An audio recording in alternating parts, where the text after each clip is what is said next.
The afternoon sun blazed across Camp Pendleton's outdoor range complex as General Vance stepped onto the observation deck. 200 personnel assembled in formation below. Staff Sergeant Maya Chun stood in the rear ranks wearing unmarked fatigues, her M4 carbine identical to 50 others around her, no insignia marking her as anything beyond another recent transfer. Vance's voice carried across the range without amplification. He announced the annual marksmanship demonstration would include a special challenge this year, something to separate the truly skilled from the merely qualified. A target sat downrange at 3,000 meters, he explained, and anyone who could hit it would earn a 3-day pass. The crowd murmured appreciation at the generous reward. Chun watched wind flags rippling along the range, her eyes tracking patterns invisible to most observers. She calculated atmospheric pressure from the way heat shimmered above the dirt berms, estimated the target's exact position at 2,987 meters based on the range markers she'd studied during morning formation. Master Sergeant Collins approached the firing line first, 15 years of experience evident in how he handled the M24 sniper system. He settled into position with practiced efficiency, took his shot, and missed 400 meters left. Vance critiqued his form loudly enough for everyone to hear, noting that preparation mattered as much as trigger pull. Several sergeants in formation nodded their agreement. 6 more shooters attempted the challenge over the next hour. Each miss grew progressively worse as fatigue and pressure mounted. Chun remained motionless in formation, but her attention never wavered from the wind flags and the small movements of dust that revealed air currents the shooters were ignoring. Vance's animation increased with each failure. He began describing the shot as a test of whether Camp Pendleton truly maintained the standards expected of Marine marksmanship, his voice taking on a theatrical quality that made several junior enlisted exchange uncomfortable glances. Shooters 8 through 12 failed in quick succession. Captain Barnes, decorated with a Bronze Star for combat marksmanship, fired the 13th attempt and fell 1,800 meters short. Vance declared the challenge complete, announcing that no one present possessed the necessary skill to achieve what he designed as the mark of true expertise. Range Master Rodriguez stood near the armory window, his experienced, eye-catching details others missed. He noticed Chen's fingers moving in small calculation patterns against her trouser leg, saw how her focus remained fixed on environmental factors rather than the shooter's techniques. Chen raised her hand from the rear formation, her voice cutting through the crowd's disappointed murmur with unexpected clarity. She stated she would attempt the shot. Laughter rippled through the assembled personnel as Vance squinted toward the rear ranks, trying to identify who'd spoken. He demanded her rank and unit assignment. She identified herself as Staff Sergeant Chun, recently transferred, still processing her permanent unit assignment. The laughter intensified as Vance mocked the audacity of a sergeant attempting what captains had failed, but he granted permission with a theatrical gesture that suggested he anticipated quick entertainment. Rodriguez watched Chun move toward the firing line with economy of motion that triggered his professional instincts. Her stride covered ground efficiently without apparent hurry. Her weapon handling showed discipline beyond standard infantry training. When she reached the firing line, she made an unusual request. She asked for the Macmillan TC-50 from the armory, providing a specific serial number, T504471. Rodriguez hesitated at the armory window. That weapon carried special operations classification, restricted to personnel with explicit authorization. He questioned her clearance for such equipment. Chen responded with an authorization code, Alpha 7 November 243. Rodriguez entered it into his terminal and watched immediate clearance confirmation flash across his screen alongside classification flags he'd never seen on a routine transfer request. Watching from the back of that formation earlier, Chen couldn't help but think of her own training grounds far from California's coast. Drop a comment below and let me know what state you're watching from. Does your area have any military bases or training facilities nearby? Rodriguez retrieved the TC-50 his mind already questioning what kind of recent transfer carried authorization codes that required command-level clearance to even view in the system. Chun accepted the weapon with familiar confidence, and the crowd fell silent as she moved into position at the firing line. Chun received the TC-50 from Rodriguez, her hands moving over the weapon with practiced familiarity that made several observers exchange glances. She performed no elaborate preparation ritual, simply checked the chamber and made a single scope adjustment with minimal movement. The efficiency spoke louder than any demonstration would have. Vance commented from the observation deck that this would be the quickest failure yet, his voice carrying forced humor that drew nervous laughter from the crowd. Rodriguez found himself watching Chin's breathing pattern rather than the target downrange, recognizing the precise pulse control technique that marked advanced sniper training, visible in the steady rhythm of her neck. She settled into prone position with textbook alignment, every angle exact without apparent thought. Her finger rested on the trigger with zero tension, the kind of placement that came from thousands of repetitions. Wind shifted 4 degrees northeast, and Chin made a micro-adjustment to her scope without breaking position. The movement so subtle Rodriguez almost missed it. The shot's report echoed across the range complex. Silence followed as every eye tracked downrange toward the distant target. The spotter stationed on Target Hill keyed his radio after what felt like an eternity. Direct center mass hit, he reported, distance confirmed at 2,987 meters. 3 seconds of absolute silence gave way to chaos. Personnel demanded verification, certain the spotter had made an error. Vance's face drained of color as he ordered immediate target inspection, his theatrical confidence evaporating into something resembling panic. Rodriguez was already reviewing the authorization code on his terminal, watching classification flags populate his screen faster than he could read them. Each flag represented a security level he'd never encountered in 15 years as Rangemaster. Chun safed the weapon and stood with the same economy of motion she displayed throughout. She returned the TC-50 to Rodriguez, speaking a single word that carried more weight than any explanation could have. Authorized. The crowd dissolved into competing conversations as Vance descended from the observation deck, demanding Rodriguez verify the terminal flags weren't system errors. Rodriguez confirmed every classification marker was legitimate, though he couldn't access the details behind them without clearance he didn't possess. Personnel began dispersing toward their duty stations, carrying stories that would spread across the base within hours. Vance remained at the firing line, staring at the terminal screen as though extended observation might change what it displayed. Chin had already departed, walking back toward the transient barracks with her M4 slung casually across her shoulders. Rodriguez secured the TC-50 in the armory, his professional curiosity now fully engaged. Recent transfers didn't carry authorization codes that flagged command-level security protocols. Recent transfers didn't handle specialized weapon systems with the kind of muscle memory Chun had displayed. Recent transfers definitely didn't achieve shots that 13 experienced snipers had failed. He returned to his range office as the last personnel cleared the complex.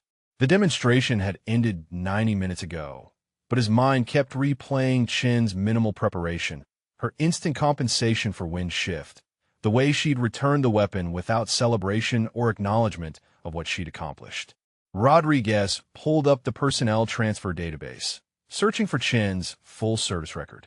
The file appeared unusually sparse for a staff sergeant with her apparent capabilities. Standard assignment history listed Fort Benning and Fort Bragg as previous duty stations, promotion to SSG in 2019, expert marksman qualification scores that were impressive but not extraordinary. Nothing in the official record explained the authorization code or the classification flags. Rodriguez noticed a notation he'd overlooked initially. Special access required for complete service jacket. The notation itself was unusual, something he'd seen perhaps twice in his entire career, both times involving personnel attached to units whose designations he couldn't discuss. He sat back from his terminal, considering the implications. Chun had taken a shot that revealed capabilities far beyond her official record, in front of 200 witnesses, at the direct invitation of a general who clearly hadn't verified who she actually was before issuing his challenge. Rodriguez picked up his desk phone and dialed an old friend in G2 Intelligence. Captain Martinez answered on the second ring, his voice friendly until Rodriguez asked about a discreet inquiry regarding Staff Sergeant Maya Chen's actual assignment status. The line went silent for 10 full seconds. When Martinez spoke again, his tone had shifted entirely, formal and measured. He asked where Rodriguez had encountered that name. Rodriguez explained the demonstration, the authorization code, the classification flags that appeared when he'd processed her clearance for the TAC-50. Martinez stated he would call back on a secure line and disconnected immediately. Rodriguez stared at the dead phone in his hand, his concerns multiplying with each passing second. Friends didn't suddenly adopt formal protocols unless situations carried weight beyond normal operational security. 20 minutes crawled past before the secure phone on Rodriguez's desk rang with its distinctive tone. Martinez's voice came through encrypted channels with information that reorganized everything Rodriguez thought he understood about the afternoon's events. Chun belonged to Project Longbow, Martinez explained, an experimental ultra-long-range program that operated with classification levels above Martinez's own clearance to discuss. Only 12 personnel in the entire military held her certification level. She had documented kills exceeding 3,400 meters in operations Martinez couldn't name in locations he couldn't specify. Program participants operated undercover as routine transfers to avoid enemy targeting of elite snipers whose elimination would constitute high-value intelligence objectives. Martinez's voice carried weight Rodriguez had never heard from his normally casual friend. Rodriguez felt his stomach drop as implications crystallized. Vance had just publicly exposed a deep cover operator's capabilities in front of 200 witnesses, demonstrating exactly the kind of skill set that hostile intelligence services would pay significantly to identify and track. Martinez confirmed Rodriguez's fears before he could voice them. Someone would arrive tomorrow to handle the situation, he stated. Rodriguez needed to document everything said and done at the demonstration, every witness present, every conversation that followed. His testimony would matter in whatever came next. The secure line disconnected, leaving Rodriguez alone in his office with the certainty that tomorrow would bring consequences neither Vance nor Chun had anticipated when that challenge was issued. Martinez contacted Colonel Hayes at 2100 hours, explaining that General Vance had exposed a longbow operator during a public demonstration attended by over 200 personnel, including foreign exchange officers. Hayes listened without interruption until Martinez finished, then issued immediate orders for a complete incident report by 0600. Hayes picked up his secure phone and contacted the JSOC duty officer while Martinez was still in his office. The conversation lasted 4 minutes, long enough for Hayes to understand the full scope of what Vance's theatrical challenge had created. He terminated the call and told Martinez to compile witness lists, video evidence if any existed, and a timeline of events from first challenge announcement through Chin's departure from the range. Vance sat in his quarters unaware of the activity his demonstration had triggered. He drafted an email to the base commander recommending Chun for advanced training opportunities, attempting to frame her success as validation of his ability to identify hidden talent through challenging standards. The email praised his own innovative testing methodology and suggested similar programs at other installations. Dawn arrived with Martinez delivering his completed report to Hayes' office. The document ran 14 pages with attached witness statements and classification flag documentation Rodriguez had captured from his terminal. Hayes read through it twice, his expression darkening as the implications accumulated. He contacted JSOC liaison Major Reeves, describing the situation in precise military language that conveyed urgency without drama. Reeves listened, asked 3 specific questions about foreign personnel present, then delivered information that made Hayes close his eyes briefly. Chun was an active operator whose cover Vance had just burned in the most public way possible. 3 hostile intelligence services maintained monitoring operations near Camp Pendleton, specifically targeting special operations personnel.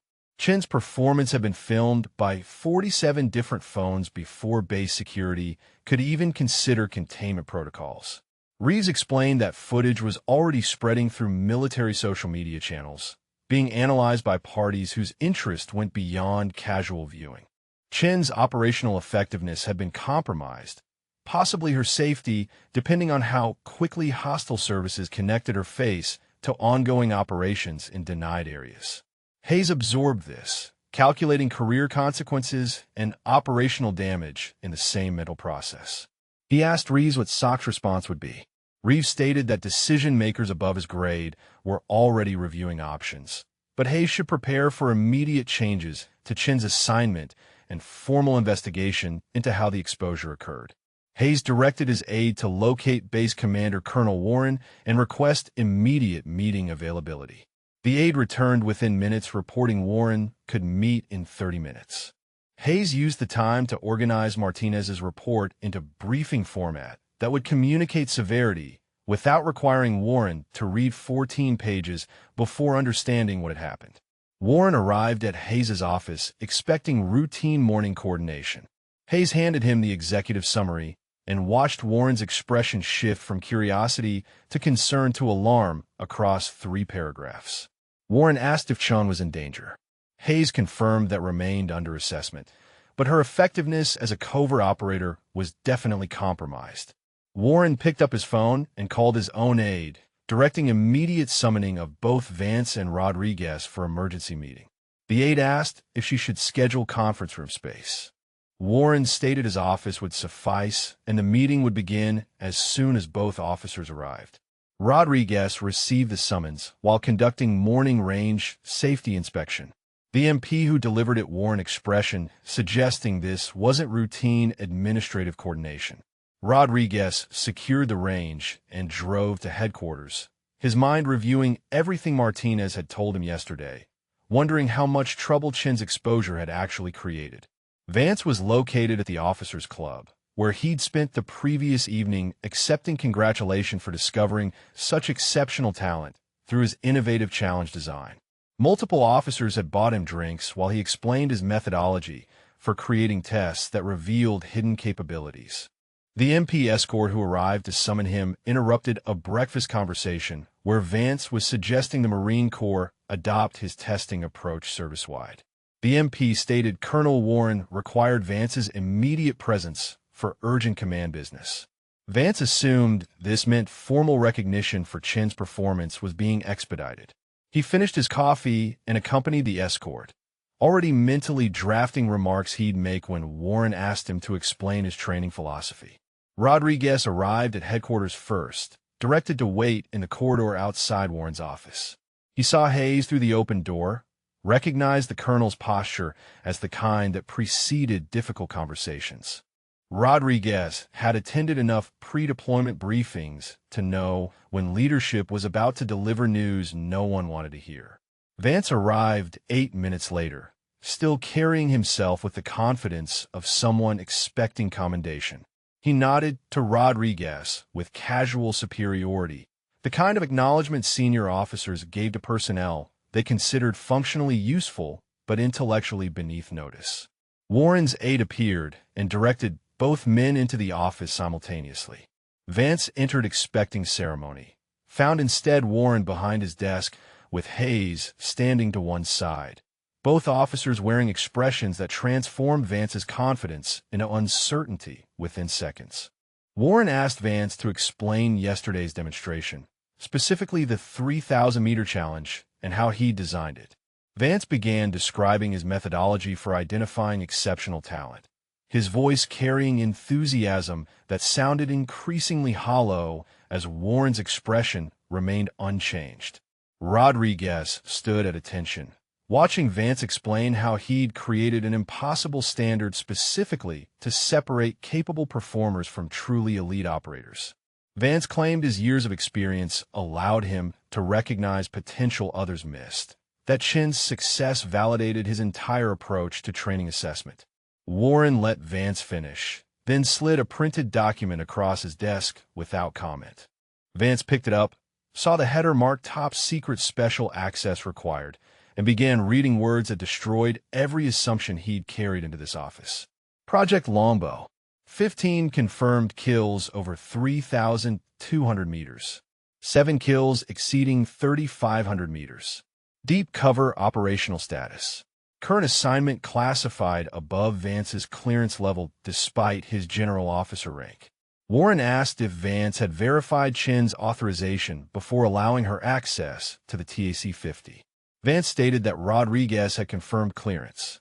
Warren turned to Rodriguez, who explained he'd attempted to verify clearance, but Vance had overridden his standard security protocol and ordered the weapon issued immediately to avoid delaying the demonstration. Vance's face went pale as he realized his theatrical challenge had exposed an operator whose very existence was classified, and he'd done it in front of an audience that included foreign exchange officers from 4 different nations.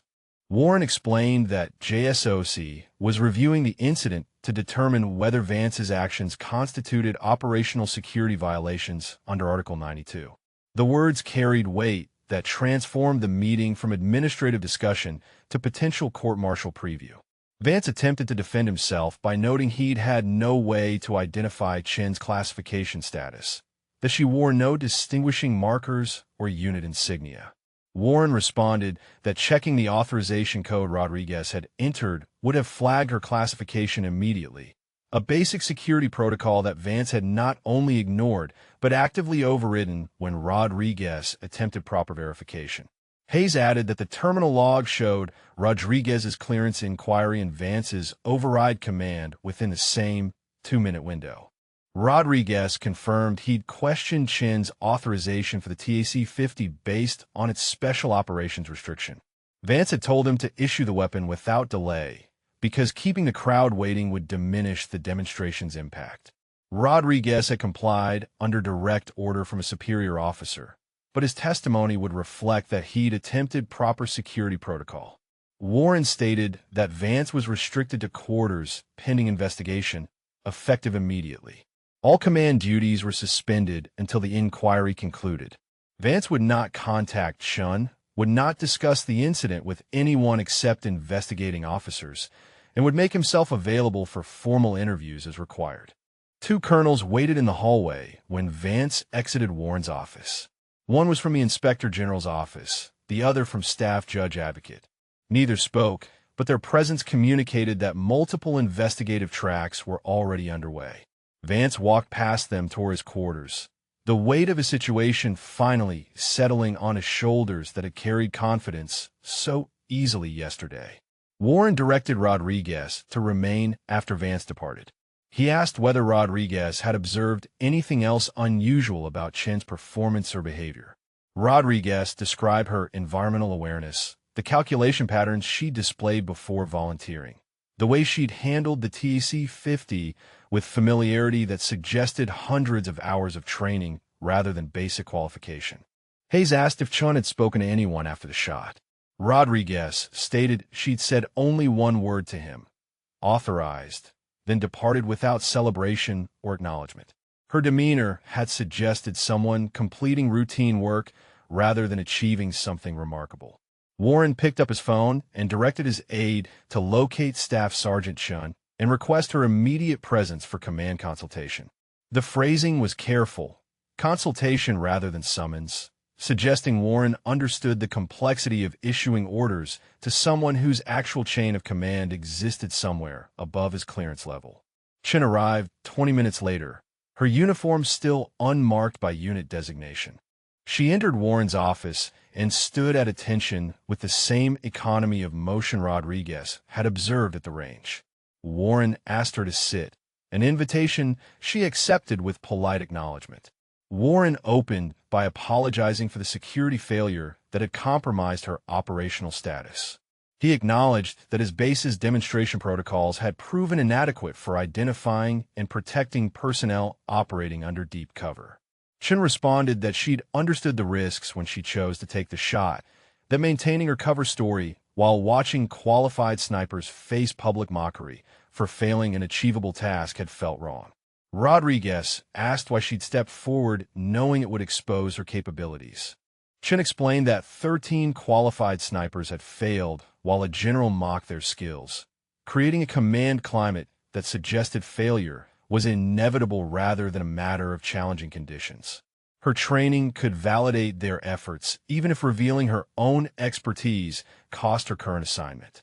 Hayes noted that JSOC was evaluating whether she could remain at Camp Pendleton or required immediate reassignment away from the base for security reasons.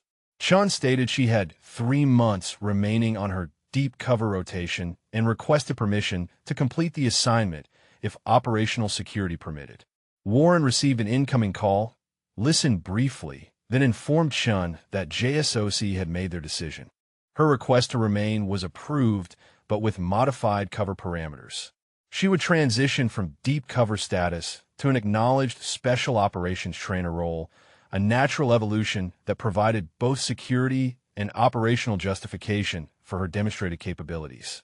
Chun accepted the new assignment with the same professional calm she displayed throughout the situation. She asked if the transition meant she could continue using base ranges without restriction.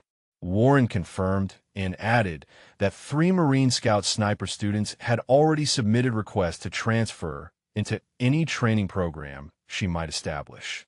Rodriguez mentioned that word of her shot had spread through the barracks overnight, that Chun was becoming something of a legend among the junior enlisted who'd witnessed the demonstration.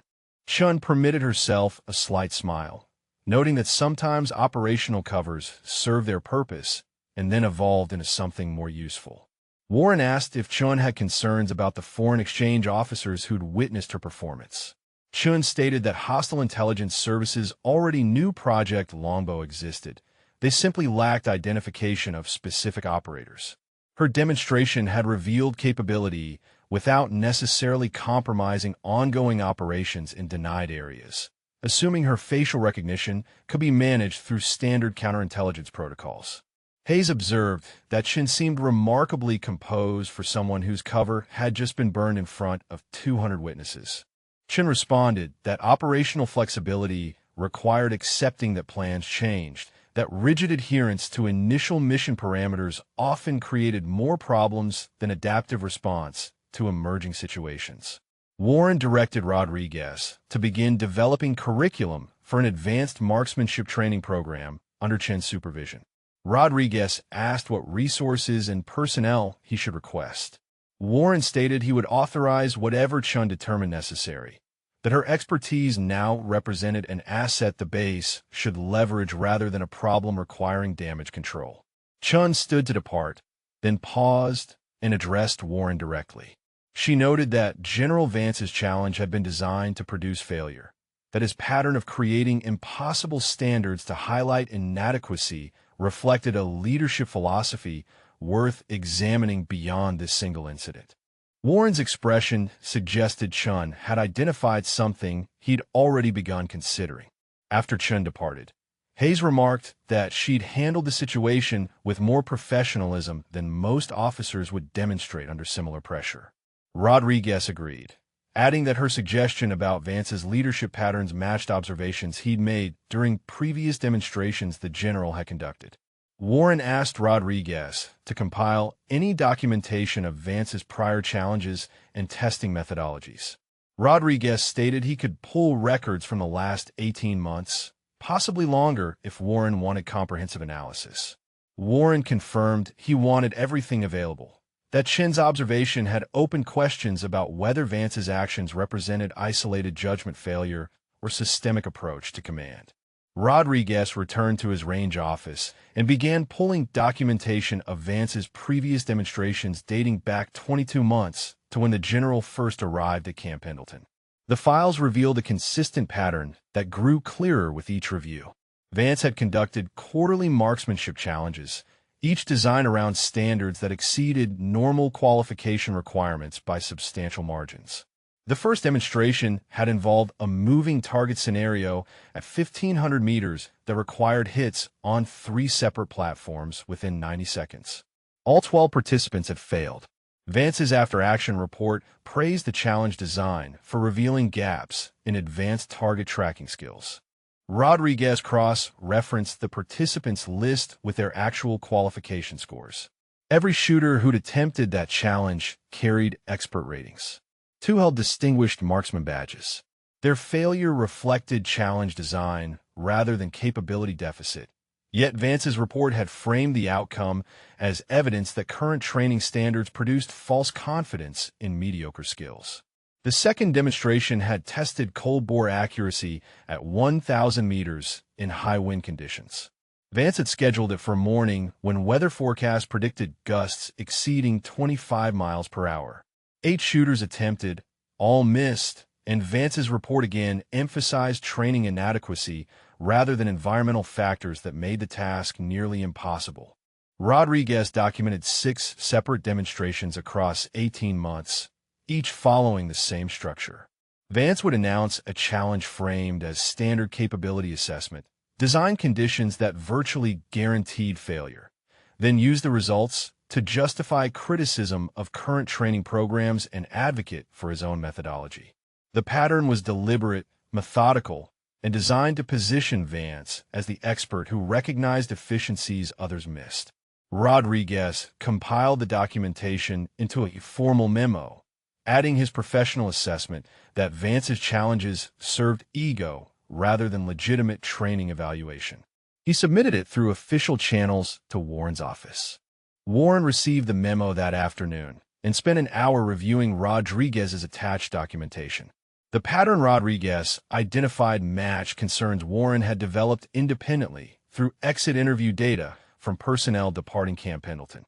He pulled retention statistics for units under Vance's command, comparing them to base averages.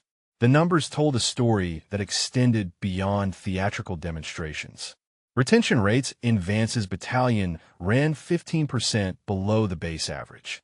Exit interviews revealed recurring themes about command climate, public criticism, and leadership style that prioritized correction over development. 3 separate departing sergeants had specifically mentioned fear of public failure in their interview responses. Warren contacted Hayes and requested a meeting to discuss expanding the investigation beyond the operational security violation. Hayes arrived 30 minutes later, reviewed Rodriguez's memo and Warren's retention analysis, and agreed that the situation warranted broader examination. Hayes called the Inspector General's office and requested a formal command climate assessment of Vance's battalion. The IG representative asked about the scope Hayes wanted evaluated. Hayes specified he wanted comprehensive review, including anonymous surveys, exit interview analysis, and witness testimony about leadership practices extending back to Vance's arrival at the base. The IG committed to beginning the assessment within 48 hours. Hayes thanked him and terminated the call, then turned to Warren with an observation about how single incidents often revealed systemic problems that had existed unnoticed for extended periods. Warren mentioned that Chen's comment about Vance's challenge design had catalyzed his own review of patterns he'd observed but never formally documented. Sometimes, he noted, it took an outsider's perspective to name problems that insiders had normalized through prolonged exposure. The Command Climate Survey launched 2 days later with carefully worded questions about leadership effectiveness, training methodology, and workplace environment. Responses were anonymous to encourage honest feedback. Results arrived within 72 hours, compiled by IG analysts who'd processed hundreds of similar assessments across multiple installations. 67% of battalion members reported fear of public criticism during training events. 43% described Vance's leadership style as demeaning rather than developmental. 28% stated they'd witnessed Vance design training scenarios specifically intended to produce failures for instructional purposes. 3 sergeants provided detailed written responses describing incidents where Vance had created impossible standards, invited audience observation, then used the resulting failures to justify extended criticism of participating personnel. One sergeant noted that Vance's challenges had become predictable entertainment for senior leadership, with officers attending specifically to watch junior personnel struggle with tasks designed to exceed their capabilities. Hayes read through the survey results twice, recognizing that Vance's operational security violation represented symptom rather than disease. The general's pattern of using subordinates as props for demonstrating his own expertise had created toxic command climate that damaged morale, hindered retention, and ultimately led to burning a covert operator's cover because Vance couldn't resist staging another theatrical demonstration. Warren received a call from Martinez reporting that foreign intelligence follow-up on Chin's demonstration had begun appearing in monitored communications. An Egyptian intelligence officer had contacted 3 different sources attempting to identify training pipelines that produced Chin's capability level. The inquiries were professional, indirect, and exactly the kind of threat JSOC had warned about. Martinez explained that Chin's transition to acknowledged trainer status provided plausible explanation for her skills that should satisfy most casual inquiries, but determined intelligence services would continue probing. The operational damage couldn't be fully assessed for months, possibly years, depending on whether hostile actors connected Chin's face to operations in denied areas. Hayes absorbed this information and added it to his growing documentation of consequences stemming from Vance's demonstration. The file now contained operational security violations, command climate failures, retention impacts, and active foreign intelligence interest in a deep cover operator who should have remained invisible. He contacted the Staff Judge Advocate Office and requested legal consultation about appropriate charges and recommended punishment. Captain Morrison from JAG arrived within an hour, reviewed Hayes's compiled documentation, and provided preliminary assessment that Article 92 violations were clearly sustainable with the evidence available. Morrison explained that Vance's case involved multiple aggravating factors, including the security override Rodriguez had testified about, the pattern of similar judgment failures in previous demonstrations, and measurable command climate damage. However, Morrison also noted Vance's 23-year career, 3 combat deployments, and previous excellent performance evaluations. Hayes asked whether the situation warranted court-martial or could be handled through non-judicial punishment. Morrison stated that Article 15 would be appropriate given the circumstances, allowing for career impact proportional to the violations without destroying a previously distinguished service record. The punishment would include letter of reprimand, likely reduction in rank, relief from command, and mandatory remedial training. Hayes agreed with Morrison's assessment, recognizing that justice required balancing security violations and leadership failures against years of otherwise competent service. He began drafting his recommendation for Warren's approval, knowing that Vance's career would survive but never recover the trajectory it had followed before that demonstration. Vance received summons to formal Article 15 proceedings on a Tuesday morning, delivered by MP escort who waited while Vance dressed in service uniform. The restriction to quarters had lasted 9 days. 9 days during which Vance had watched his career trajectory collapse through official notifications that arrived with bureaucratic regularity. He'd been removed from the promotion list for brigadier general. His command of the battalion had been transferred to his executive officer. 3 different investigation teams had interviewed him separately about the demonstration, his leadership philosophy, and his understanding of operational security protocols. The MP drove Vance to headquarters in silence. They entered through the main entrance rather than the side door Vance normally used, a small detail that emphasized his changed status. Warren's aide directed them to the commander's office where Warren, Hayes, and Martinez waited in formal arrangement that transformed familiar space into something resembling courtroom. Warren asked Vance to stand at attention and read the charges aloud from prepared document. Violation of security protocols through failure to verify classified status before authorizing access to restricted equipment. Failure to follow proper clearance verification procedures despite subordinates' attempt to enforce protocol. Creating command climate hostile to personnel development through deliberate design of failure scenarios. Negligent exposure of covert operators' capabilities to foreign intelligence services. Each charge carried supporting documentation that Warren placed on his desk in sequence. Rodriguez's testimony about the security override. Survey results showing command climate impacts. Martinez's intelligence report about Egyptian inquiries. Hayes's compilation of previous demonstrations following identical pattern. Warren invited Vance to present his defense. Vance attempted to argue that he'd been identifying talent through rigorous testing, that his methodology had ultimately succeeded by discovering Chen's exceptional capabilities. The argument sounded hollow even as he spoke it, the logic collapsing under weight of evidence that his patterns served ego rather than training development. Hayes presented Rodriguez's pattern analysis, showing 6 demonstrations designed for failure, each followed by Vance's reports criticizing training standards while promoting his own expertise. The documentation made Vance's actual motivation transparent, removing any pretense that his challenges served legitimate evaluation purposes. Warren showed Vance the retention statistics, comparing his battalion to base averages, the exit interview themes about public criticism and fear failure, the survey responses describing his leadership as demeaning. The numbers quantified what Vance had dismissed as inevitable friction in demanding training environments.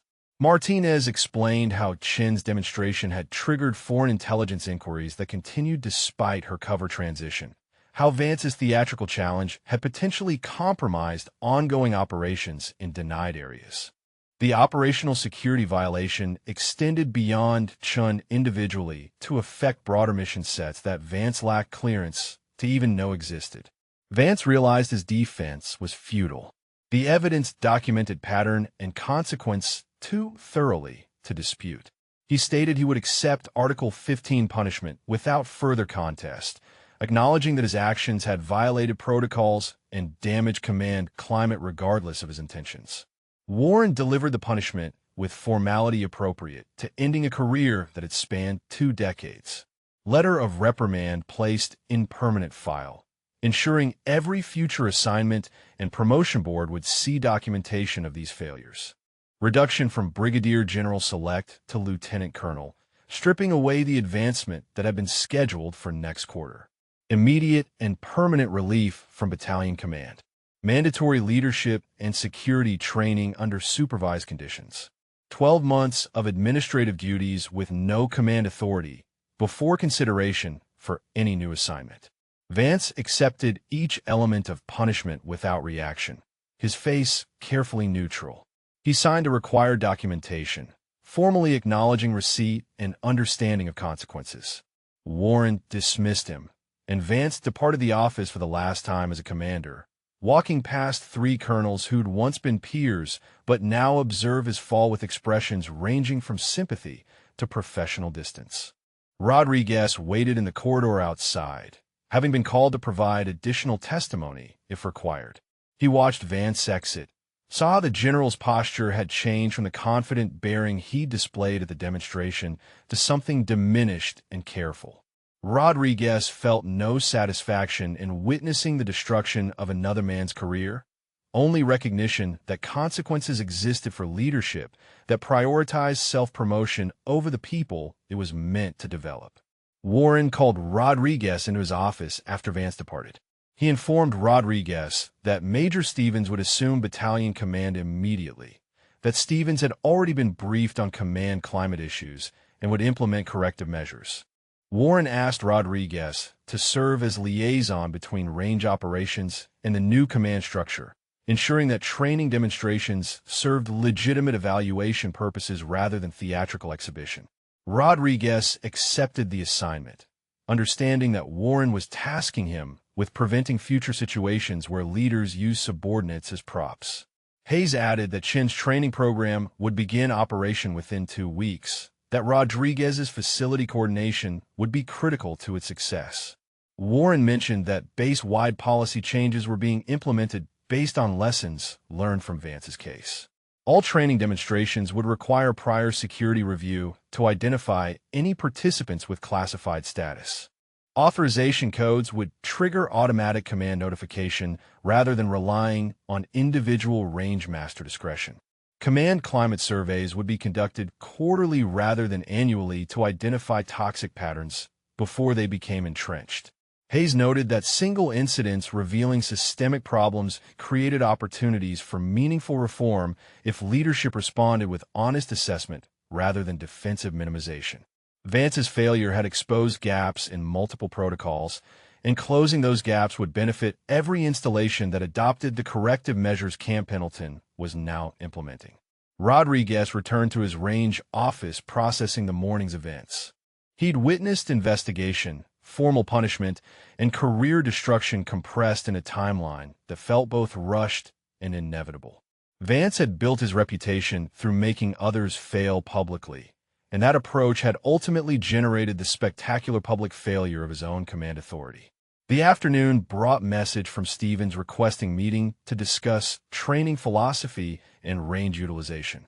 Rodriguez prepared documentation showing facility capabilities and scheduling options, recognizing that new command meant opportunity to establish healthier patterns. Stevens arrived punctually, introduced himself without pretense, and asked Rodriguez's assessment of what needed changing in battalion training approach. Rodriguez explained how Vance's demonstrations had prioritized spectacle over skill development, how impossible standards had damaged morale rather than identifying talent, how fear of public criticism had made Marines reluctant to attempt challenging training that might expose their limitations. Stevens listened without interruption, taking notes that suggested he intended to address each concern systematically. Stevens stated his training philosophy emphasized progressive challenge, calibrated to develop capability rather than expose inadequacy, that his Marines would train in an environment where mistakes were learning opportunities rather than ammunition for public criticism. Rodriguez recognized the contrast with Vance's approach, feeling cautious optimism that command climate might actually improve under leadership that understood the difference between demanding standards and designed humiliation. Chun reported to the newly established Advanced Marksmanship Training Cell 2 weeks after the formal proceedings concluded. The facility occupied a renovated building adjacent to the main range complex, its interior converted into classroom space, armory storage, and administrative offices designed to support sustained instruction programs. Rodriguez met her at the entrance, greeting her with professional respect that acknowledged her expertise without the awkward deference some personnel had begun displaying since the demonstration. He showed her the classroom setup, the weapons storage configured to her specifications, and the office space Warren had authorized for program administration. Chun reviewed the facility with systematic attention, noting sight lines from classroom to range, storage security measures, and distance to various firing positions. She asked about ammunition allocation procedures and whether range scheduling would accommodate extended training blocks. Rodriguez confirmed Warren had given the program priority access and budget authority that exceeded standard training accounts. The first class roster arrived that afternoon, 8 students representing diverse backgrounds and skill levels. 5 Marines included 2 corporals who'd witnessed the original demonstration, a sergeant from Scout Sniper Platoon, and 2 lance corporals recommended by their company commanders. 2 Army Rangers had requested transfer specifically for this training opportunity. 1 Navy SEAL rounded out the roster, his orders coming through channels that suggested command interest extending beyond individual development. Chun spent the evening reviewing each student's qualification records, identifying their baseline capabilities and potential growth areas. She drafted a training plan that emphasized environmental awareness, ballistic calculation, and systematic shooting process rather than focusing solely on distance achievements. The program would push capabilities while teaching students to recognize their actual limitations rather than attempting shots beyond sustainable performance. Morning formation began at 0600 with Chun introducing herself and establishing course objectives. She explained the program would focus on extending effective range through improved fundamentals rather than pursuing distance records. Students would learn to assess conditions, calculate probability of success, and make tactical decisions about whether to engage targets or reposition for better opportunities. The class moved to the range after initial briefing. Chun positioned herself at the 1,000-meter line with a standard M24 system. Conditions nearly perfect with minimal wind and clear visibility. She demonstrated the shot sequence without theatrics, explaining her thought process aloud as she assessed environment, calculated adjustments, and executed trigger press. The round impacted center mass. She repeated the demonstration at 1,500 meters, narrating how wind calculation became more critical as distance increased, how minor variations in technique produced amplified effects downrange. The second shot required 30 seconds of environmental assessment before she committed to firing. Again, center mass impact. Chun moved to 2,400 meters for the final demonstration, explaining this distance required nearly ideal conditions and represented the practical maximum for most combat situations. She spent 2 minutes analyzing wind flags, checking atmospheric data Rodriguez provided, and calculating ballistic drop. The shot connected, though Chun immediately noted it had been at the edge of acceptable accuracy and wouldn't have been ethical engagement in actual combat where target injury rather than kill created additional complications. Marine Corporal Davis, one of the original demonstration witnesses, asked about the 3,000-meter shot she'd achieved during Vance's challenge. Chun addressed the question directly, explaining that shot had required conditions that aligned perfectly and wouldn't exist in most operational environments. She stated her job was teaching practical applications rather than creating false expectations based on extreme circumstances. Davis admitted watching her demonstration had changed his understanding of what was possible. Chun responded that possible differed fundamentally from practical, that her teaching emphasized the distinction. Students would learn their maximum effective range under various conditions, but more importantly, they'd learn when to decline shots that exceeded probability thresholds necessary for ethical engagement. Rodriguez observed from the range tower, noting how Chen's teaching style emphasized student development through realistic assessment rather than instructor ego display. Her demonstrations showed capability without showboating. Her explanations acknowledged limitations rather than claiming universal applicability. The contrast with Vance's methodology couldn't have been more pronounced. The morning concluded with classroom instruction on ballistic calculations and environmental factors. Chen used mathematical models to show how wind speed, temperature, humidity, and altitude affected trajectory at various distances. She required students to perform calculations manually before introducing electronic tools, ensuring they understood principles rather than simply trusting technology. Afternoon session moved to practical application at 600 meters, distance where students could achieve success while learning fundamentals that would transfer to longer ranges. Chun worked individually with each shooter, identifying technique issues and providing corrections focused on improving their process rather than criticizing failures. Lance Corporal Morrison struggled with breathing control, rushing his trigger press during exhale pause. Chun demonstrated proper technique, then stood beside him through 5 practice repetitions until the rhythm became natural. Morrison's 6th shot connected cleanly, and Chun noted his improved process rather than simply praising the outcome. Sergeant Williams showed excellent shooting mechanics, but poor environmental assessment, missing wind shifts that affected bullet trajectory. Chun spent 30 minutes teaching him to read terrain features and vegetation movement for wind pattern identification. Williams's subsequent shots showed immediate improvement as his environmental awareness caught up to his physical skills. The SEAL, whose name was listed simply as Petty Officer Chun, recognized as fellow Project Longbow participant whose presence suggested command interest in evaluating her teaching methodology for broader application. They made brief eye contact that acknowledged mutual recognition without requiring discussion that would compromise operational security. Evening debrief asked students to assess their own performance honestly, identifying both strengths and areas requiring development. Chun emphasized that accurate self-assessment was fundamental skill for independent operators who wouldn't always have supervision available to provide external evaluation.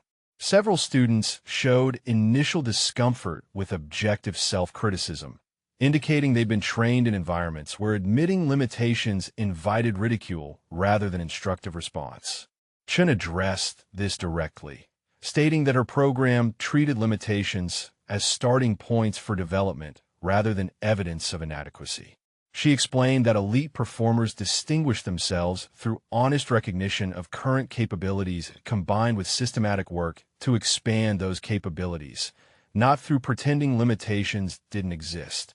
Rodriguez completed his evaluation report for Warren after observing the full day of instruction. He noted Chen's teaching emphasized student growth over instructor demonstration, realistic capability assessment over false confidence building, and systematic skill development over distance record pursuit. The program showed immediate positive impact on student confidence and learning engagement.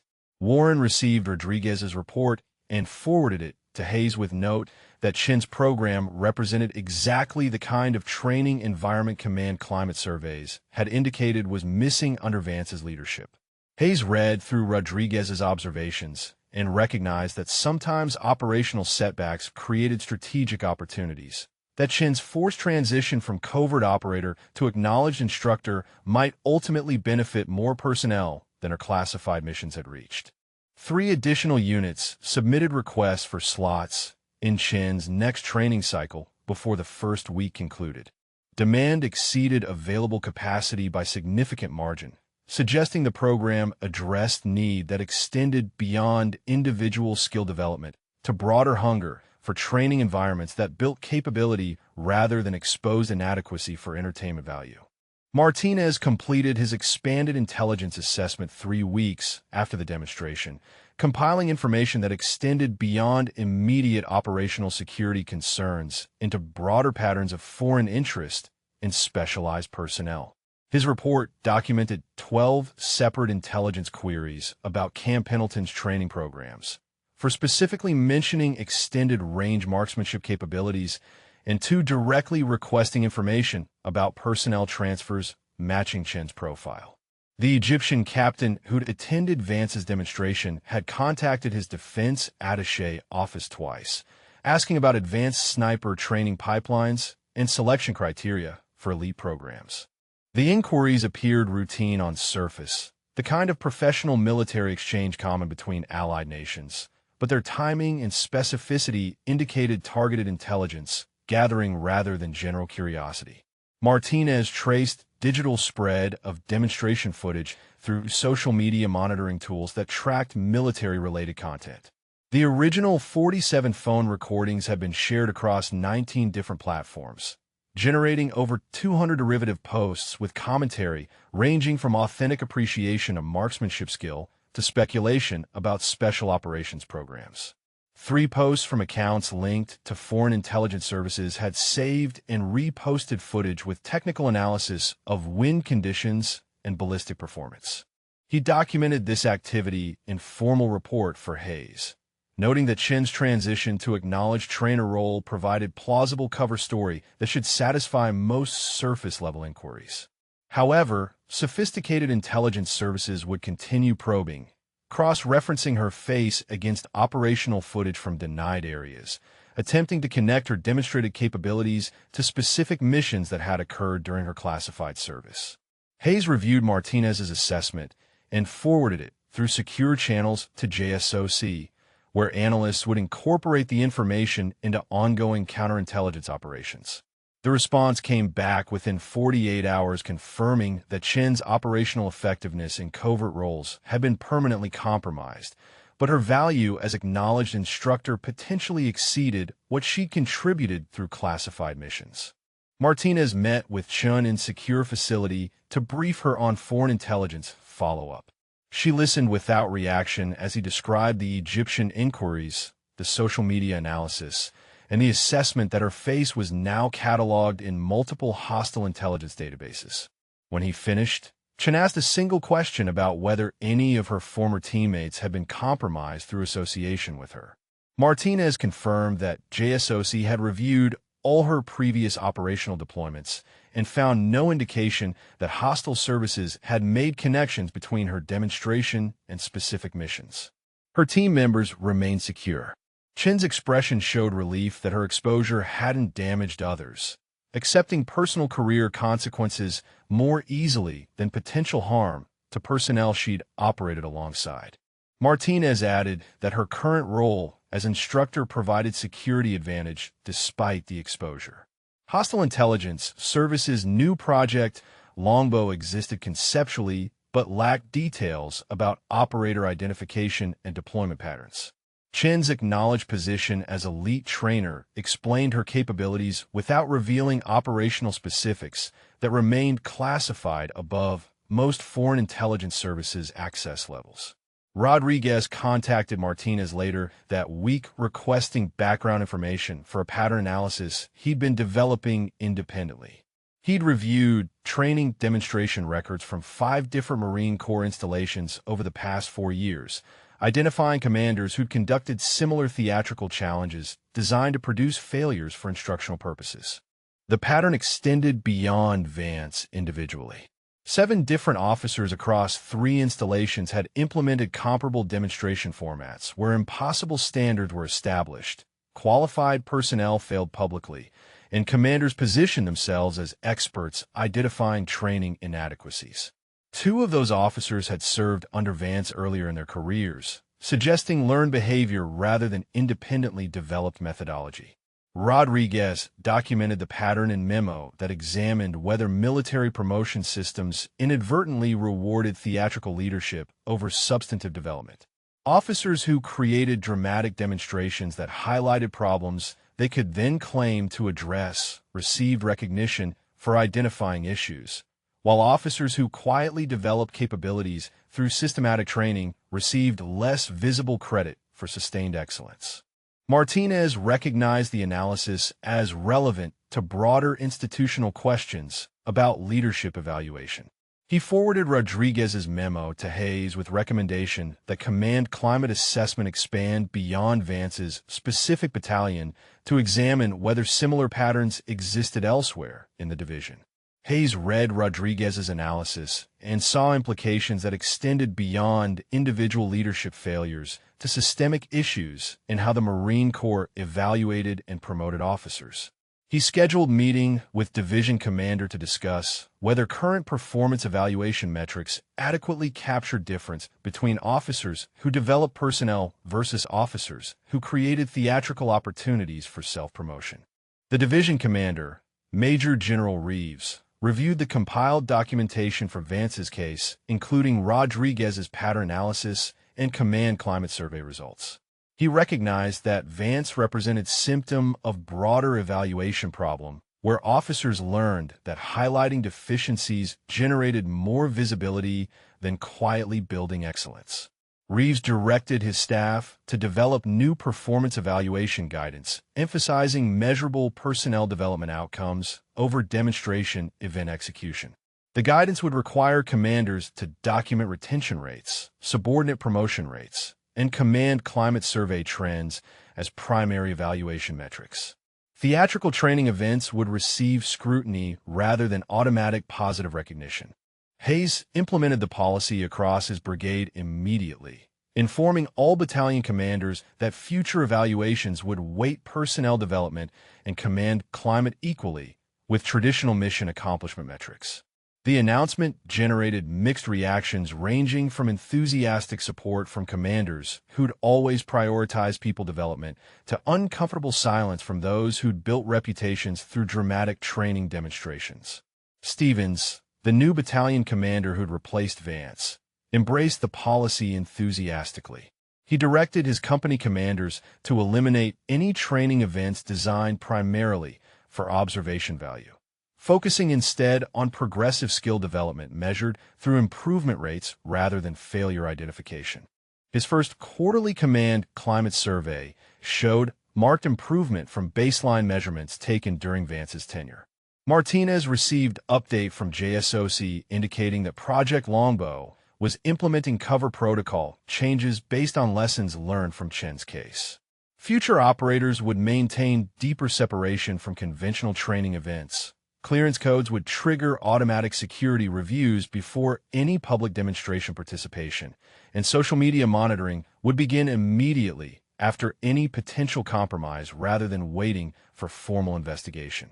The policy changes reflected institutional learning, transforming Chen's exposure from pure operational loss into a catalyst for improved security protocols that would protect future operators. Martinez briefed Chen on the changes during their weekly coordination meeting, noting that her situation had generated improvements that might prevent similar compromises.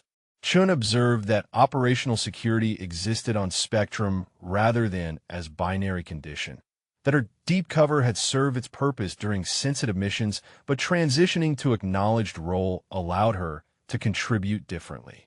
She noted that training 8 students at a time might ultimately develop more capability across the force than her individual operations had generated. Martinez agreed with her assessment, adding that institutional memory was short and lessons learned from incidents faded quickly unless embedded in policy changes that outlasted the people who'd experienced the original problem. Chen's case had generated documentation and procedural modifications that would persist long after personnel involved rotated to new assignments. Rodriguez submitted expansion proposal for Chen's training program, recommending it grow from single 8-person class per month to 3 concurrent classes with additional instructors trained in her methodology. The proposal included facility requirements, ammunition allocations, and instructor selection criteria that emphasized teaching philosophy over shooting capability. Warren reviewed the proposal and approved it with increased budget authority and 3 additional instructor billets.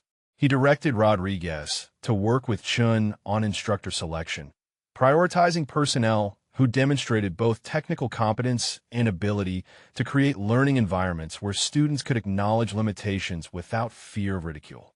Chen began evaluating potential instructors from pool of candidates Rodriguez assembled, looking for personnel who showed curiosity about student development rather than eagerness to demonstrate their own expertise. She identified 2 staff sergeants and 1 gunnery sergeant who exhibited teaching orientation compatible with her program philosophy, recommending them to Warren for assignment. Chen's program completed its 3rd training cycle 6 weeks after launch, graduating 24 students across 3 separate classes with measurable improvement in qualification scores and tactical decision-making.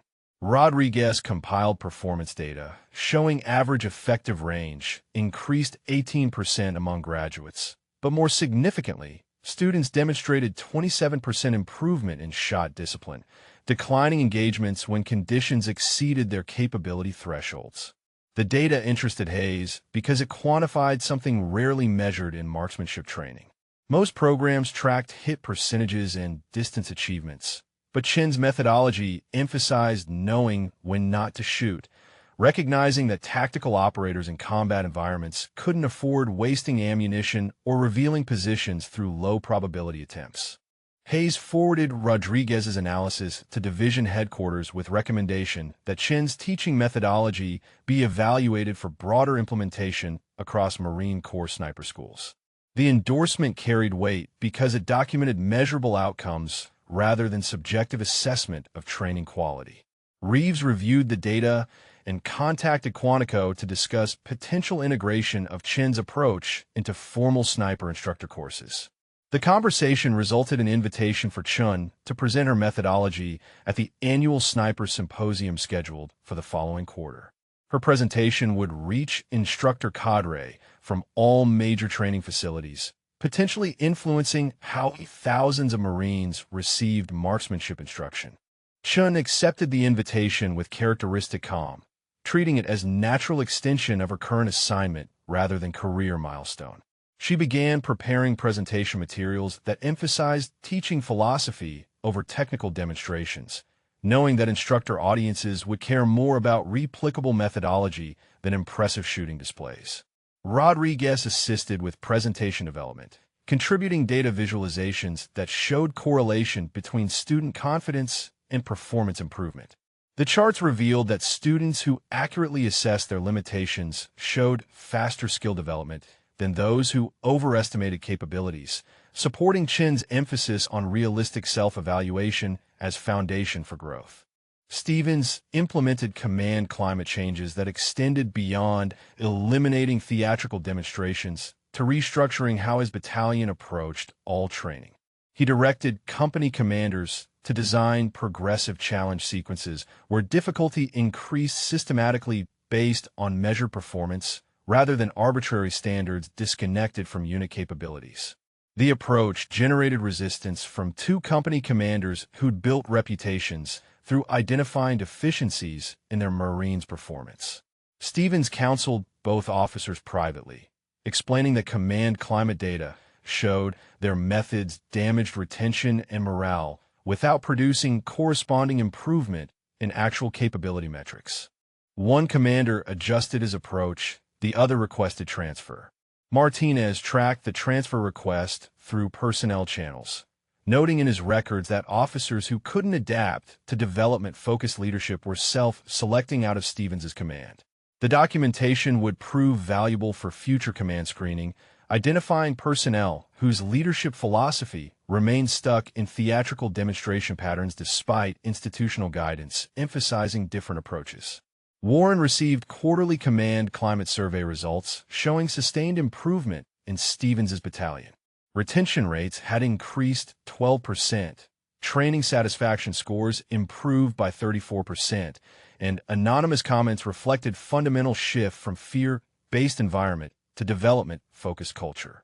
Several responses specifically mentioned feeling comfortable attempting challenging training without fear of public humiliation if they failed. The contrast with baseline measurements from Vance's tenure was stark enough that Warren included the data in his quarterly report to Reeves. Division headquarters circulated the comparison as case study in how leadership change could rapidly transform unit culture when commanders prioritize people development over self-promotion. Hayes noticed that other battalion commanders began requesting information about Stevens's training methodology and command approach. 3 separate officers contacted him asking about the philosophical framework underlying Stevens's success. Hayes recognized the requests indicated institutional learning was occurring, that Vance's failure and Stevens's contrasting success were teaching broader lessons about effective leadership. Rodriguez encountered Vance at Base Exchange 6 months after the Article 15 proceedings. The former general wore lieutenant colonel rank, his posture careful and his expression guarded. They made brief eye contact, and Vance nodded acknowledgement before continuing toward the exit. Rodriguez noted how diminished Vance appeared compared to the confident officer who'd strutted across the range announcing his impossible challenge. Martinez provided Rodriguez with update on Vance's current assignment later that week. The former general was serving an administrative role at Training Command, reviewing curriculum development proposals and providing technical input on program design. His duties involved no personnel supervision, and his work product underwent additional review before implementation. The assignment represented career salvage rather than meaningful contribution, keeping Vance employed while ensuring his judgment failures couldn't damage additional personnel. Rodriguez reflected that Vance's trajectory illustrated how quickly reputation built over decades could collapse when leadership philosophy prioritized ego over mission. The general had commanded respect through rank and experience, but his systematic pattern of using subordinates as props for demonstrating his own expertise had ultimately destroyed the career he'd spent 23 years building. Chen's program graduated its 7th class as autumn approached, total student count exceeding 60 across multiple services. Demand for training slots continued exceeding available capacity by 3-to-1 ratio, with units submitting requests months in advance hoping for scheduling accommodation. Warren approved additional instructor positions and facility expansion to meet demand. The 3 instructors Chun had selected completed their certification training and began teaching independent classes under her supervision. She evaluated their methodology through direct observation, providing feedback focused on ensuring they maintain the program's developmental philosophy rather than drifting toward demonstration-oriented teaching that emphasized instructor capability over student growth. Staff Sergeant Williams, one of the newly certified instructors, initially struggled with letting students work through problems rather than immediately demonstrating correct technique. Chen counseled him that instructor intervention should come after students had opportunity to identify issues themselves, that teaching required patience to let learning occur through guided discovery rather than simply telling students what to do. Williams adjusted his approach based on Chen's feedback, and his subsequent classes showed student engagement levels matching those Chen achieved in her own instruction. Rodriguez noted the successful knowledge transfer in his evaluation reports, documenting that Chen's methodology was replicable rather than dependent on her unique expertise. Hayes visited Chen's facility during routine inspection and spent an hour observing classroom instruction. He watched Chen guide students through ballistic calculations, noted how she required them to explain their reasoning rather than simply providing answers, and recognized teaching technique that developed deep understanding rather than surface-level competence. After class concluded, Hay spoke with Chen privately about her transition from classified operator to acknowledged instructor. He asked whether she experienced the role change as career setback or opportunity. Chen responded that operational effectiveness required adaptability, that her forced transition had revealed contribution model she wouldn't have discovered if she'd remained in covert assignments. Hayes observed that her answer reflected maturity uncommon among personnel whose careers took unexpected directions. Chun stated that career paths mattered less than mission contribution, that her current role developing 60-plus operators offered different value than her previous individual missions, but wasn't necessarily lesser value. Martinez contacted Rodriguez with intelligence update showing foreign inquiries about Chun had declined significantly over recent months. The initial spike of interest following her demonstration had faded as her acknowledged instructor role normalized her capabilities in hostile intelligence assessments. She transitioned from potential high-value intelligence target to known expert, whose public role removed much of her intelligence collection appeal. Rodriguez shared the information with Warren, noting that operational security compromise that had seemed catastrophic 6 months earlier had ultimately resolved into manageable situation with positive institutional outcomes. Warren agreed, observing that Chen's case illustrated how apparent crises sometimes generated opportunities if leadership responded with adaptation rather than defensive damage control. Chun presented her methodology at the Sniper Symposium during October, addressing an audience of 87 instructor cadre from installations across the Marine Corps and representatives from Army, Navy, and Air Force Special Operations communities. She opened by acknowledging that her approach challenged traditional marksmanship instruction that emphasized distance achievements over tactical decision-making. The presentation focused on 3 core principles that distinguished her program from conventional training. First, environmental assessment as primary skill rather than shooting mechanics, arguing that perfect technique meant nothing if operators couldn't read conditions accurately. Second, probability calculation integrated into every engagement decision, teaching students to recognize when shot success likelihood fell below acceptable thresholds.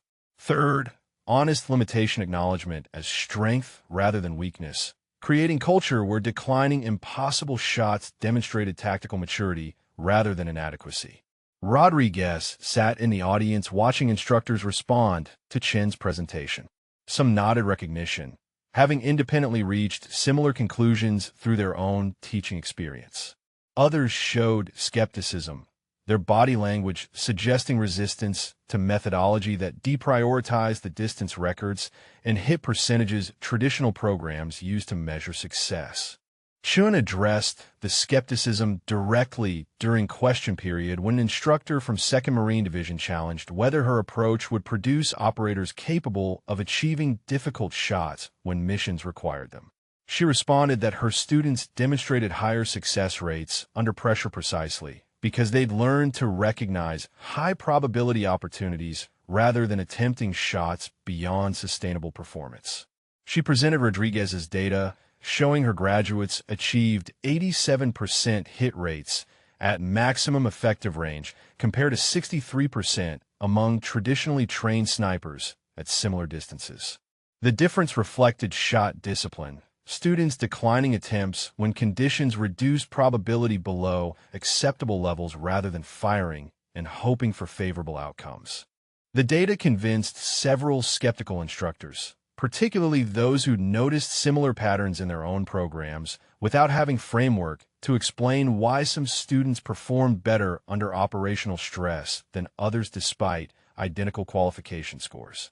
Hayes attended the presentation as senior officer observer, recognizing that Chun was articulating teaching philosophy that contradicted decades of established doctrine. The courage required to challenge institutional orthodoxy in front of peer instructors shouldn't be underestimated, especially for someone whose career had been redirected involuntarily 6 months earlier. The symposium director invited Chun to conduct practical demonstration the following day at Quantico Ranges.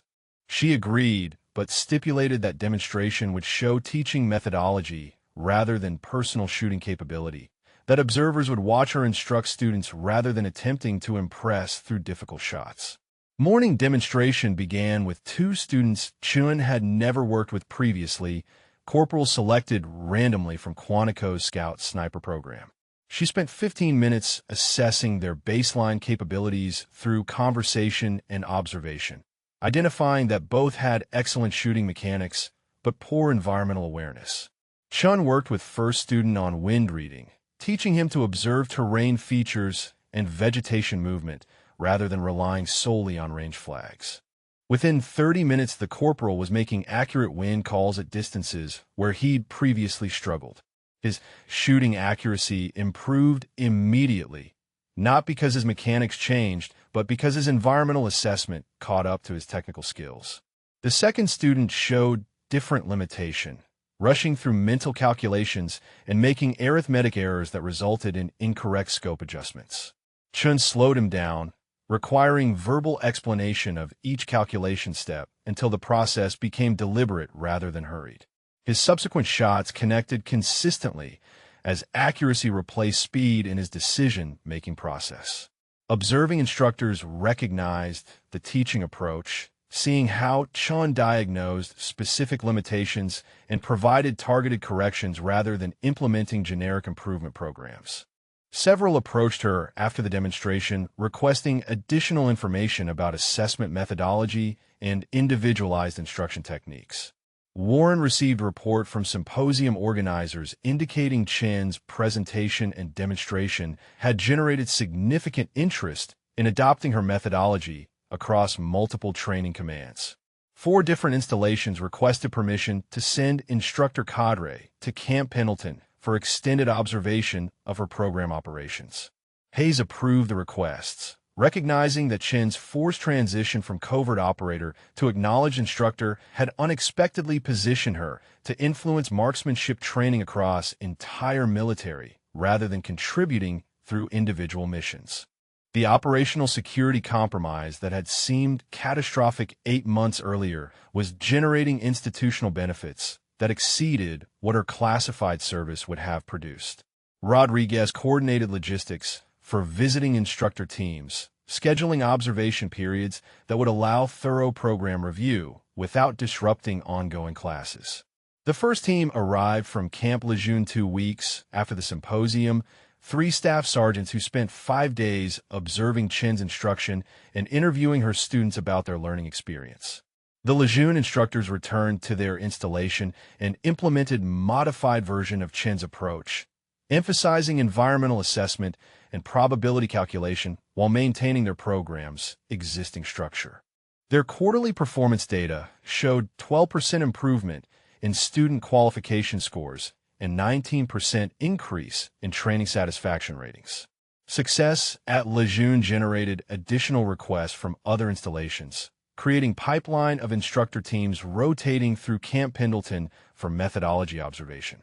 Rodriguez noted the irony that Vance's theatrical demonstration, designed to highlight inadequacy, had ultimately catalyzed teaching revolution that was improving training quality across multiple commands. Martinez tracked foreign intelligence interest in Chun throughout this period, noting that hostile services had stopped attempting to connect her to classified operations. Her acknowledged role as influential instructor explained her capabilities without suggesting covert operational history. The transition from intelligence target to recognized expert was complete. Stevens's battalion completed first annual training cycle under his command, achieving retention rates 23% above base average and qualification scores that exceeded division standards across all military occupational specialties. His success attracted attention from senior leadership evaluating him for promotion consideration. Warren wrote Stevens's performance evaluation emphasizing his command climate transformation and sustainable excellence development, contrasting his approach with previous leadership that had prioritized theatrical demonstrations over systematic capability building. The evaluation would reach promotion board with documentation showing measurable outcomes from development-focused leadership. Hayes received notification that Division Headquarters was implementing command climate assessment protocols across all battalions based on lessons learned from Vance's case. The assessments would occur quarterly rather than annually, with results incorporated into commander performance evaluations equally with traditional mission accomplishment metrics. The policy change represented institutional learning, transforming individual incident into systemic improvement that would outlast personnel involved in original case.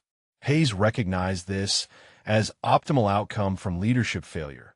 That Vance's spectacular collapse had generated reforms preventing similar situations across entire division. Rodriguez submitted his annual range operations report documenting Chin's program expansion, instructor certification success, and methodology adoption at other installations. The report concluded with observation that operational security compromise had paradoxically enabled contribution model with broader impact than covert operations would have achieved. Warren forwarded Rodriguez's report to Reeves with recommendation that Chun receive formal recognition for her institutional contributions. Reeves approved Meritorious Service Medal citation, acknowledging her development of innovative training methodology that had improved marksmanship instruction across multiple commands. Chun received the award during formation ceremony attended by her students, the instructor she'd certified, and visiting instructor teams from 3 different installations. Warren presented the medal noting that sometimes unexpected career transitions revealed contribution opportunities that wouldn't have existed along originally planned paths. Chun accepted the recognition with characteristic humility, stating that her students' success represented the meaningful measure of her program's value, that medals documented past achievements, while teaching impact would compound across future years as her methodology influenced thousands of operators she'd never personally instruct. Hayes observed the ceremony recognizing that 8 months had transformed situation from operational security crisis into institutional success story, that Chin's professionalism under adverse circumstances had enabled positive outcome from circumstances that could have generated only bitterness and resentment. Chin's program entered its 10th training cycle as winter approached, having graduated 93 students across 8 months of continuous operations. The facility had expanded to accommodate 4 concurrent classes with 6 certified instructors teaching under her supervision. Demand for training slots remained high despite the expansion, with units submitting requests 4 months in advance hoping for scheduling accommodation. Rodriguez completed comprehensive program evaluation for Warren, documenting outcomes that extended beyond marksmanship improvement to broader impacts on tactical decision-making and command climate. Graduate surveys showed 89% reported increased confidence in their ability to assess engagement opportunities accurately, while 73% stated the training had fundamentally changed how they approached mission planning. The data interested Warren because it suggested Chin's methodology influenced thinking beyond pure shooting skills. Students were applying probability assessment and environmental analysis to mission contexts that had nothing to do with marksmanship, transferring cognitive frameworks across different operational domains. Hayes forwarded the evaluation to JSOC with observation that Chen's teaching impact might justify expanding her role beyond Camp Pendleton. JSOC responded within a week, requesting Chen develop instructor certification program that could train cadre from other services, potentially creating network of teachers implementing her methodology at installations worldwide. Chen accepted the assignment, recognizing it represented natural evolution of her contribution model. She began designing 3-week instructor course that would teach both technical content and educational philosophy, ensuring certified instructors understood why her approach worked rather than simply memorizing procedures. The first instructor certification course began in January with 12 participants representing Marine Corps, Army Rangers, Navy SEALs, and Air Force Special Operations. Chen structured the training to alternate between receiving instruction themselves and practicing teaching under observation, creating experience base that combined subject matter expertise with pedagogical skill development. Rodriguez observed portions of the instructor course, noting how Chen emphasized teaching philosophy as much as marksmanship content. She required instructor candidates to articulate why they made specific teaching decisions, fostering conscious awareness of educational methodology rather than unconscious replication of how they've been taught. Staff Sergeant Martinez, one of Chen's original certified instructors, assisted with the certification course by demonstrating lesson planning and student assessment techniques he developed through 8 months of teaching experience. His contribution illustrated that Chen's program had created sustainable knowledge base extending beyond her individual expertise. Hayes visited the facility during instructor course graduation, addressing the 12 newly certified instructors about their responsibility to maintain teaching standards Chen had established. He emphasized that methodology quality would determine whether her approach achieved lasting institutional impact or faded after initial enthusiasm. The certified instructors returned to their installations and began implementing programs based on Chen's model. Rodriguez maintained contact with them through quarterly coordination calls, tracking their implementation challenges and sharing solutions across the network. 3 instructors reported resistance from senior leaders who questioned methodology that deprioritized traditional metrics, while others described enthusiastic support from commands already frustrated with conventional training limitations. Martinez provided intelligence updates showing that Chinese and Russian military publications had begun discussing American sniper training methodology changes based on open-source analysis of Chen's symposium presentation and subsequent program implementations. The foreign interest indicated her influence extended beyond American forces to affecting how potential adversaries understood and prepared for engagements with American snipers. Warren read Martinez's assessment with mixed reaction, recognizing that Chen's public role generated intelligence about American capabilities but also potentially provided strategic deception opportunities. If adversaries believed American snipers would decline difficult shots based on probability calculations, they might underestimate willingness to attempt tactically necessary engagements when conditions supported them. Stevens received notification of his selection for promotion to lieutenant colonel, his evaluation package having impressed board members with documented command, climate transformation, and sustainable performance improvement. Warren wrote him congratulatory note, observing that his success validated development, focused leadership in environment where theatrical demonstration approaches still received positive recognition at some commands. Rodriguez encountered Vance for the second time at division headquarters during routine coordination meeting. The former general worked in adjacent office processing training curriculum reviews, his duties administrative and his authority minimal. They exchanged brief greeting, Vance's expression suggesting he recognized the contrast between Rodriguez's expanding influence and his own diminished role. Chen's program graduated its 15th training cycle in March, pushing total student count past 150. Performance tracking showed her graduates were achieving promotion rates 11% above their peer groups, suggesting the training provided career benefits extending beyond immediate skill development. Hayes reviewed promotion data and theorized that Chen's emphasis on honest self-assessment and systematic improvement created cognitive patterns that benefited students across their entire professional development, not just marksmanship performance. Personnel who learned to identify limitations and worked systematically to address them showed faster advancement than those who either ignored limitations or became paralyzed by them. Warren approved additional facility expansion and 3 more instructor positions based on sustained demand and documented outcomes. The program had evolved from experimental response to operational security incident into permanent institutional asset that would continue operating long after Chen rotated to different assignment.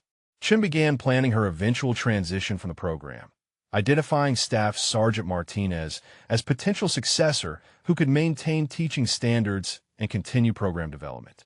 She worked with Martinez on administrative procedures and instructor supervision techniques, ensuring knowledge transfer that would preserve program quality after her departure. Rodriguez observed Chen's succession planning with professional appreciation, recognizing that truly effective leaders built sustainable systems rather than creating dependency on their personal involvement. Chen was positioning the program to outlast her tenure, establishing foundation that would continue generating value across decades regardless of personnel changes. Martinez reported that foreign intelligence interest in Chen had effectively ceased, her public role having normalized sufficiently that she no longer represented priority intelligence target. The operational security compromise that had driven her transition was now complete, with her cover status irrelevant to her acknowledged contributions. Hayes received inquiry from Marine Corps headquarters asking whether Chen's program could be formalized in a doctrine that would guide marksmanship training across the service. The question represented institutional recognition that her methodology had proven successful enough to warrant official adoption rather than remaining experimental program at single installation.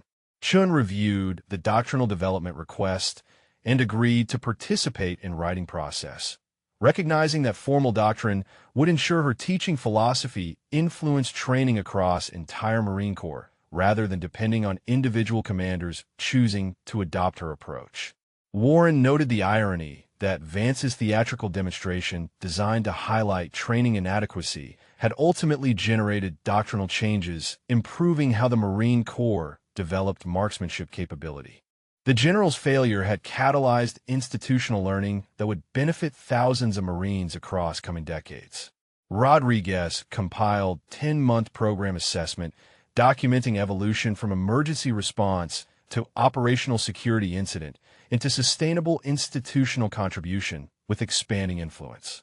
The report concluded with observation that sometimes apparent disasters created opportunities for transformation that wouldn't have emerged through deliberate planning. Chen read Rodriguez's assessment and observed that military careers rarely followed linear paths, that unexpected redirections often revealed contribution models superior to originally intended trajectories. Her forced transition from covert operator to acknowledged instructor had generated impact she couldn't have achieved through classified missions, suggesting that career setbacks sometimes represented disguised opportunities requiring only professional adaptation to realize their potential value. Chen's program reached its 1-year anniversary in April with ceremony recognizing the 217 students who had graduated across 20 training cycles. Warren addressed the assembled graduates and instructors, noting that what had begun as emergency response to operational security incident had evolved into institutional asset that was transforming marksmanship training across multiple services. The ceremony included recognition for the 12 certified instructors who were now teaching Chen's methodology at installations from Okinawa to North Carolina.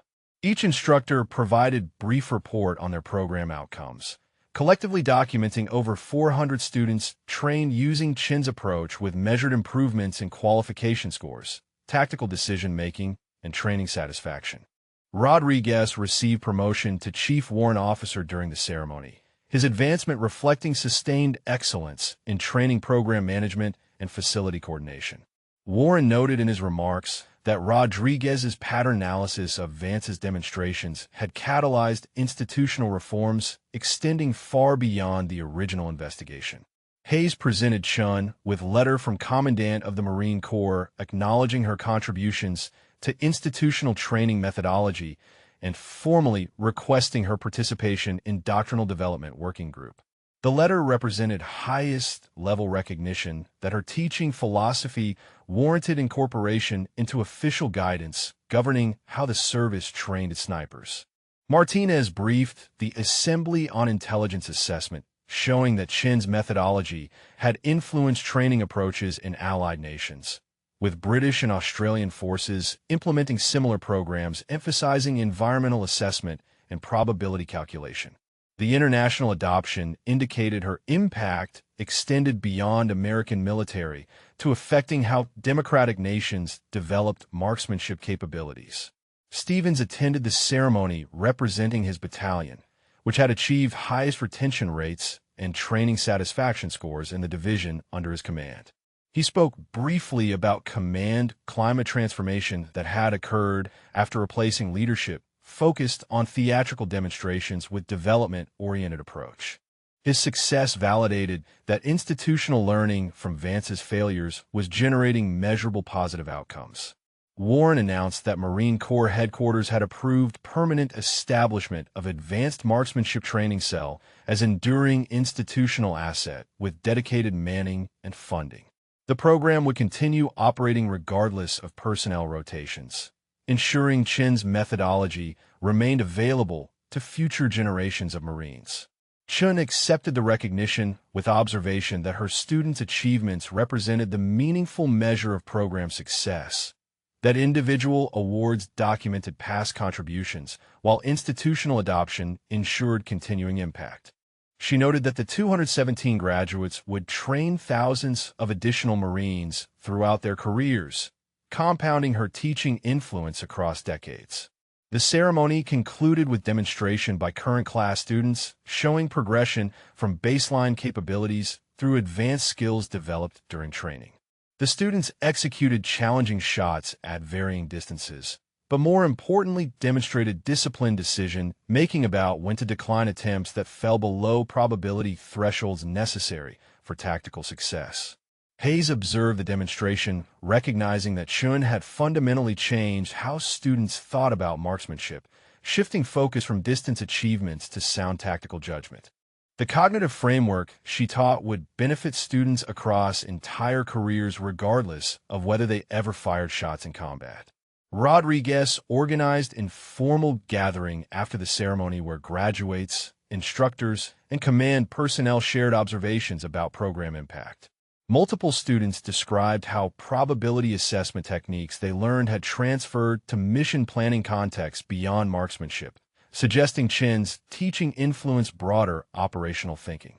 Martinez spoke with Chun during the gathering, noting that 1 year earlier she'd been deep cover operator whose exposure had seemed catastrophic to her career and operational effectiveness. Her transition to acknowledged instructor had generated institutional contributions that likely exceeded what her classified missions would have produced across similar time frame. Chun agreed with his assessment, observing that career paths rarely proceeded as planned and flexibility in responding to unexpected changes often revealed opportunities superior to original intentions. Her forced transition had ultimately positioned her to influence thousands of operators rather than contributing through individual missions. Warren received message from JSOC during the gathering indicating that Project Longbow had adopted Chin's instructor certification model for training its own cadre, recognizing that teaching methodology was as important as technical skills in developing elite capabilities. The message noted that her operational security compromise had paradoxically improved how the program developed and sustained its personnel. Hayes reflected on the complete arc from Vance's theatrical demonstration through formal investigation to institutional transformation spanning multiple commands and services.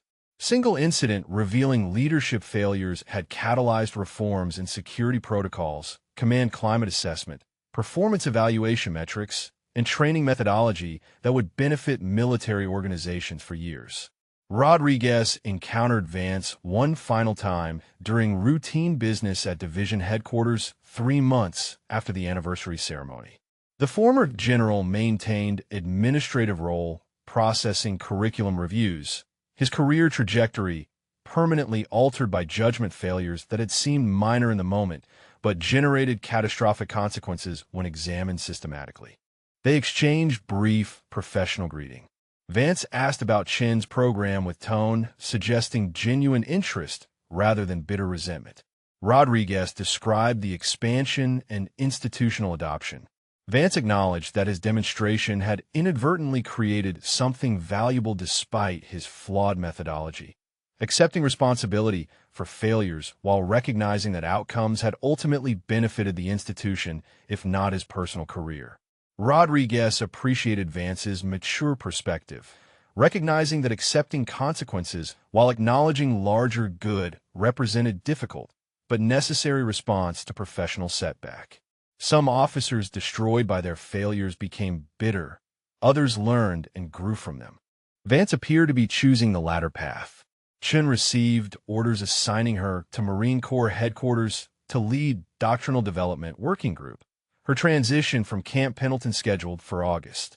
She began final preparations for program handoff to Martinez, ensuring all administrative systems and teaching protocols were documented for continuation under new leadership. Martinez accepted program leadership with confidence built through a year of teaching under Chen's supervision.